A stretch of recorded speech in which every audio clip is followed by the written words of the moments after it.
Japanese are planning something bigger. So what's the target? We believe it's Midway.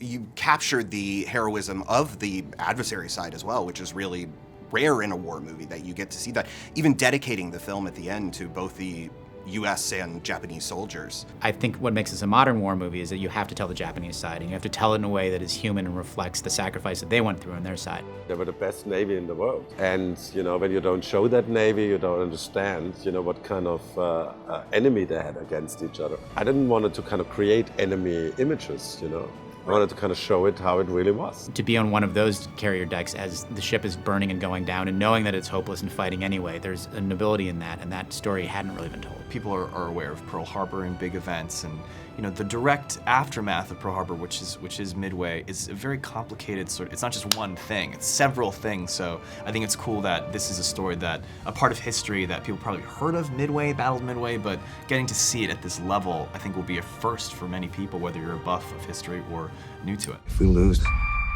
the Japanese own the West Coast. Seattle, San Francisco, Los Angeles will burn. The Japanese Navy wasn't certain they wanted to go to war, and one of the admirals went to Princeton for postgraduate school, one went to Harvard. There was an interplay between these navies, and they kind of understood the cost of this thing that was coming, and yet they felt compelled to fight it anyway. And that, to me, is very complicated and human and interesting. You have to understand the culture and where they came from. So for Leighton, that was an attaché in Japan, very studied. He knew Yamamoto. He loved their culture, respected their culture, even in battle. And I think that's important, knowing your enemy. It encompasses so much. It shows such a wonderful look at bravery of both sides of the battle. Most of the country was against getting involved in any kind of European conflict. Once that had been, Pearl Harbor had happened, it was this country united in a way that pretty amazing once it get going.